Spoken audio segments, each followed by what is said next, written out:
Hello everyone.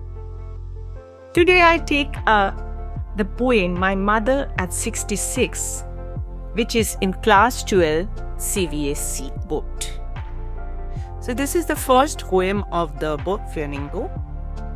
So My Mother at 66 is written by Kamla Das. And she is an Indian poet and who was born in Kerala in 1934. Her pen name is Madhavi Putti. Now, what is a pen name? That is the name which she uses for her professional writings.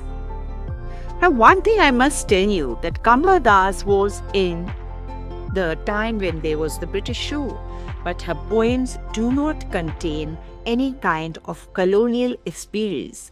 It is all her personal experience. In those times, most of the literary works were very much connected with the independence issue and all that.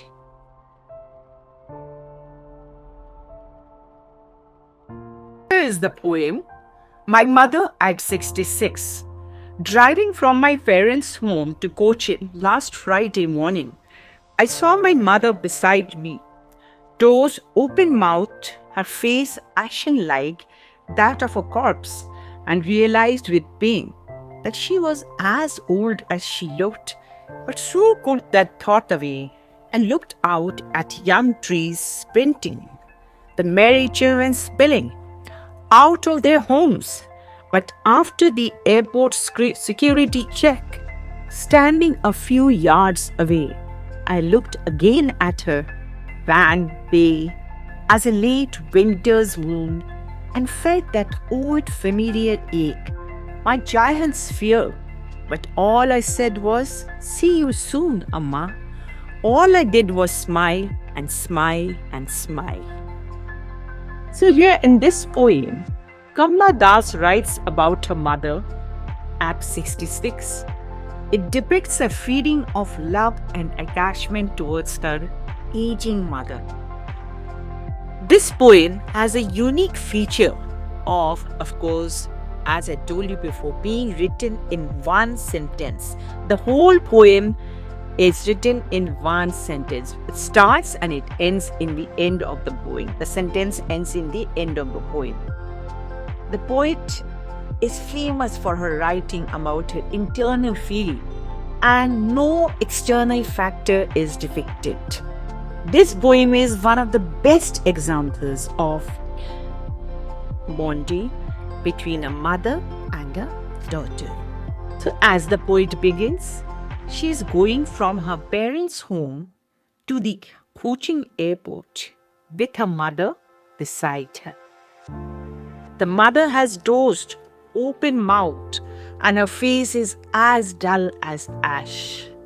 So the mother, with the dozing and her open-mouthed face, is compared to a corpse, that is a dead body. The poet thinks her mother, of course, looked what was her age.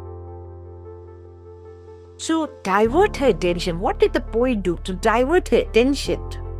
The poet looks out of the car, and for driving out all her or to overcome on her sad feelings. The scene from the window of the car is of young trees running past her window and happy children all running out of their houses and playing. The fast sprinting. What is the meaning of sprinting? moving fast, green and huge trees alongside the cheerfully playing kids represent what? It of course represents life, youth and energy. So in the car there is the old mother. The boy looks out of the car to see life and energy. So in this way the poet conveys that life has to go on after all leaves. New young plants come. Children form a new generation of life. When she reaches the airport to take her flight, it shows departure and parting, which makes her sad. And she says goodbye to her mother. And the image of the old mother appears what? She's weak and pale, just like the winter moon in the foggy night. Why has the poet given this winter moon? Because in winter, the moon usually is very hazy because the sky is misty, foggy, and the moon is not very blue. So the mother also with her weakness and old age did not look like had a very bright face. And the poet is of course feeling very sad at the pain of separation, and she remembers her childhood, and she thinks that in her childhood she used to think that how her mother was, if she loses her mother, if she is lost and she cannot find her mother, and the same feeling is coming to her, but she just immediately says, "See you soon, Amma." That is, she doesn't want to show her sadness and her emotional departure to her mother, and she ends her view. She looks at her and she shows her smile, and she keeps on smiling and smiling. That is not to show her feelings to her Michael. So this is the poem, beautifully conveyed and reflects the bonding of her daughter and mother.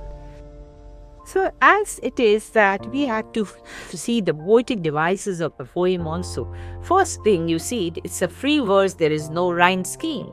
No line rhymes with another line. So this is called the free verse. Of course, there is the use of simile.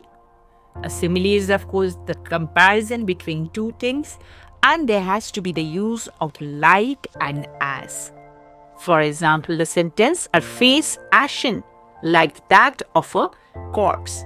A face ashen is just like an axe, and it is like the corpse, like a dead body.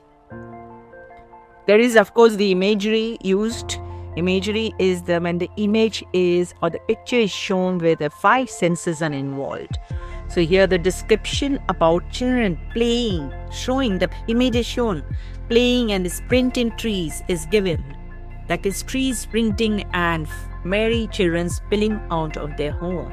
This is an example of imagery. Of course, the repetition, the word looked is repeated twice in the poem.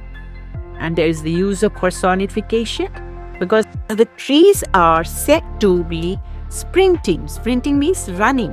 That is a quality of a human being is given to a non-human being. Trees sprinting, the merry children spay. And there is another use of tautology here. This is also a poetic device where a phrase or expression, when it is used twice, the meaning will be same, but the phrase and expression is used twice in different words. For example, here you see the van and pay. Van also means pay, and pale is opposite. So van and pay is a poetic device which is known as tautology. Please be careful about the spelling of the poetic device. So these are the ones. So I hope you have understood the simple but very deep meaning poem. So if you like, please do share with your friends and subscribe and press of course the bell icon so that you remain updated. See you soon.